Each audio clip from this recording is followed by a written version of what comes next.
আমি আপনি হজ করি, হজ কবুল হতেও পারে, নাও হতে পারে। যদি টাকা সহিও হয়, তাও কিছু হিসাব আছে। ফরজ যদি তরক হয়, হজ হবে না।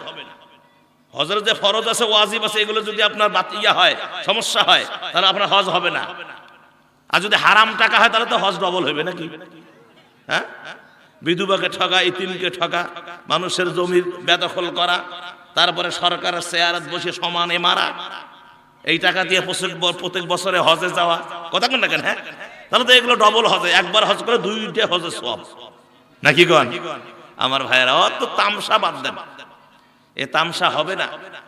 আপনার শুধু মক্কা মদিনা দেখা হবে, হজ আপনার হবে না, হজের সওয়াব আমল নামায় থাকবে না। তাহলে মায়ের দিকে নেক নজরে তাকালে কবুল হজের সওয়াব, স্ত্রীর দিকে তাকাবেন সওয়াব, সওয়াব না, কিন্তু পরিস্থিতির দিকে তাকালে হিসাব আছে। পরিস্থিতি তাকালে গুনাহ, আর নিজের স্ত্রীর দিকে যতক্ষণ তাকাবেন সওয়াব, কথা বলবেন সওয়াব, গায়ে ঘষা মারবেন সওয়াব, নিজের বউয়ের গায়ে যদি ঘষা মারেন সওয়াব, যদি জড়িয়ে ধরেন বুকের মধ্যে, আপনার দুই স্তনের মাঝে আপনার বিবির মাথাটা বসায়া দিয়ে একটা আস্তে করে একটা চাপ দিলেন সওয়াব, বিবির গালে চুমা দিবেন সওয়াব, কপালে চুমা দিবেন সওয়াব, তোতায় চুমা দিবেন সওয়াব। এটা কথা কয় না, জীবনের মধ্যে চুমেও দেয় না নাকি আল্লাহ জানে, কি চুমে দেন? হ্যাঁ, আজকে বাড়ির যে আগে বউ চুমা দিবেন, এটা এক নাম্বার কাম। আজকে বুড়ে যদি হয়েছে তাতে কি হয়েছে, সুন্নত আদায় করবেন।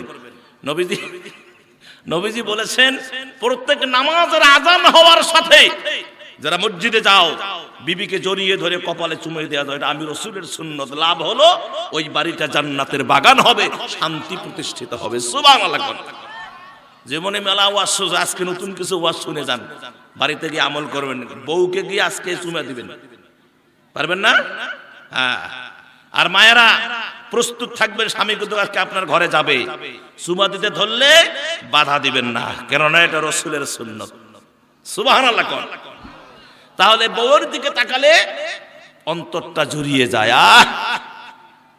আর আল্লাহর দিকে তাকালে, আল্লাহকে তো আর দেখা যায় না, কতক্ষণ দেখা যায়? দেখা যায় না। তাহলে আল্লাহর দিকে তাকানা, আল্লাহর সৃষ্টির দিকে তাকালে কলিজা ঠান্ডা হয়ে যায়। যে আল্লাহ এত সুন্দর করে পৃথিবী সৃষ্টি করেছেন, আসুন সেই আল্লাহর দরবারে আমরা শুকরিয়া আদায় করি। সকলে বলি আলহামদুলিল্লাহ, আর জোরে বলি আলহামদুলিল্লাহ। রব্বানা লাকাল হামদ হামদান কাসীরান তয়্যিবান মুবারাকান ফীহি। দরুদ আর সালাম নবীজির কদমে হৃদয়ের সমস্ত ভালোবাসা উজাড় করে দিয়ে সকলে বলছি সাল্লাল্লাহু আলাইহি ওয়াসাল্লাম। আপনার নামাজ, রোজা, হজ, যাকাত, আপনার চাহনি, আপনার ইত্যাদি ব্যবসা বাণিজ্য, আপনার ধন দৌলত, টাকা পয়সা, আপনার ইবাদত বন্দেগী, নামাজ, রোজা ইত্যাদি যা আছে কিছু হবে না, হবে না, হবে না, আমি লিখে দিব, 100% হবে না। টাসকা নাগার মতো ভাই আছে। মৌলবি কয় কি, জীবনে কত মৌলবির ওয়াজ শুনছি, মৌলবি তো এই ধরনের কথা বলে না। হ্যাঁ, হবে না, আপনার নামাজ হবে না, রোজা হবে না, হজ হবে না, যাকাত হবে না, ইবাদত হবে না, তেলাওয়াত হবে না, তাহাজ্জুদ হবে না, যদি রাসূলের মুহাব্বত হৃদয়ে না থাকে। কথা কয় না, কথা কয় না। আর যদি রাসূলের মুহাব্বত, ভালোবাসা, রাসূলের প্রতি ইত্তেবা থাকে, অনুসরণ থাকে, আপনার সব ইবাদত কবুল হবে।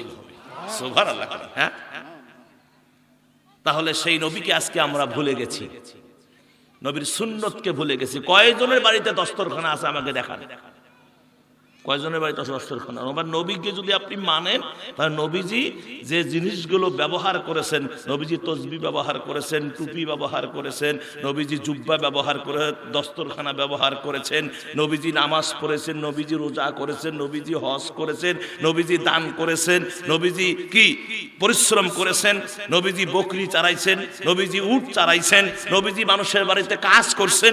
কথা বলেন না কেন? তা আপনি কোন লাট বাহাদুর হয়েছেন? টুকটাক সেজদা দেবে, জান্নাতে চলে যাবেন। হ্যাঁ, আমার নবী প্রয়োজনে আপনাকে যে জিহাদের ময়দানে যেতে হবে, প্রয়োজনে রক্ত দিতে হবে, প্রয়োজনে জীবন দিতে হবে, প্রয়োজনে আপনার পা ছিঁড়ে যাবে, প্রয়োজনে হাত ছিঁড়ে যাবে, প্রয়োজনে চোখ বাহির হয়ে যাবে। আপনি যদি বলেন যে না, নিজে বাপলে বাপের নাম, খানকায় বসে, মক্তবে বসে, মসজিদে বসে দিন প্রচার করব, রসগোল্লা খাবো, তারপরে কুরমা কুর্তা কালিয়া খাবো, দিন প্রচার করব, হবে না। আপনার চেহারা ভালো হবে, নূরের মতন চেহারা হবে।